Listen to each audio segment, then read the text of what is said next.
এভাবেই গানে গানে 5 দশক ধরে দর্শক শ্রোতাদের মাতিয়ে রেখেছেন একজন নকিব খান। বাংলা ব্যান্ড সঙ্গীতের ইতিহাসের সাথে জড়িয়ে আছে এই শিল্পীর গান ও সুর।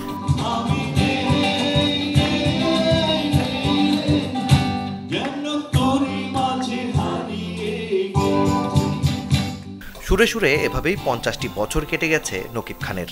আর তা উদযাপনে celebrating melodious 50 years of Naqib Khan শিরোনামে শুক্রবার রাজধানীর তেজগাঁও ইয়ামাহা ফ্ল্যাগশিপ সেন্টারে হয়েছে অনুষ্ঠান, যেখানে উপস্থিত ছিলেন নকিব খানের দীর্ঘদিনের সহকর্মী, বন্ধু, অগ্রজ আর অনুচরা। 50 বছর অনেক দীর্ঘ সময়, এবং অনেকে 50 বছর পেলে নকিব খানে উঠতে পারেন না।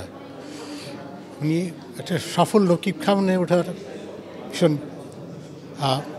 ভাগ্যের ব্যাপার।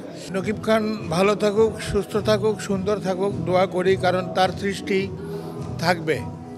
আমরা যারা মিউজিক করে হয়তো আমাদের কিছু কিছু সৃষ্টি থাকবে, আমরা হয়তো থাকবো না। তো আগামী যতদিন বেঁচে থাকুক সুন্দর জিনিসই দেখি। নকিব ভাইকে আমরা অনেক ছোটকাল থেকে দেখে আসছি, এখনও দেখে আসতেছি। সে আগের নকিব ভাই আছেন এবং আল্লাহ তাকে আরও হায়াত দাস করুক, আল্লাহ রহমত দান করুক। বর্তমান সময়ের জনপ্রিয় তরুণ শিল্পীরাও এদিন এসেছিলেন প্রিয় নকিব খানকে শুভকামনা জানাতে। আজকের আয়োজনটা নকিব ভাইয়ের 50 বছর, আর রেনেসারের 40 বছর মতো এবছরই হচ্ছে 2025-এ। আশা করছি সেটা নিয়ে অন্যান্য আয়োজন হবে। তো আমি শ্রোতা হিসেবে যদি বলি, বা একজন তার পরের প্রজন্মের শিল্পী হিসেবে যদি বলি, সবভাবেই নকিব ভাই আসলে আমাদের কাছে একটা মুগ্ধতার নাম।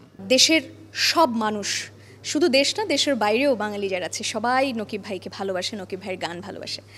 আমার দোয়া শুভকামনা আছে। Age is just a number, 50টার একটা সংখ্যা মাত্র, কারণ উনি যে মানের সুরকার, কম্পোজার, সিঙ্গার।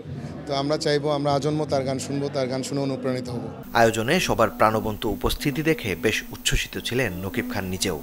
আসলে এটা আমার জন্য একটা ঐতিহাসিক দিন বলবো, কারণ এই ধরনের পাওয়াটা একটা ভাগ্যের ব্যাপার। আমি সেই জন্য আল্লাহর কাছে অনেক কৃতজ্ঞ, আলহামদুলিল্লাহ, যে 50 বছর আমার গান মানুষ শুনছে, পছন্দ করছে। এখনও সেই গানগুলো মানুষ জেনারেশন টু জেনারেশন পার হয়ে গেছে, বাট এখনও সেই গানগুলো শুনছে। এটা হচ্ছে বড় প্রাপ্তির কিছু নেই। মানুষের ভালোবাসা, মানুষের শ্রদ্ধা, মানুষের ভালো লাগা, এই জিনিসগুলো আসলে ভাষায় প্রকাশ করার মতো না, এবং আমার কাছে সবচেয়ে বড় প্রাপ্তি এটা। নূর ইভেন্টের আয়োজনে এই অনুষ্ঠানে গানের পাশাপাশি নকিব খান তার কেরিয়ারে গাওয়া ও সুর করা গানগুলো নিয়ে করেছেন স্মৃতিচারণ।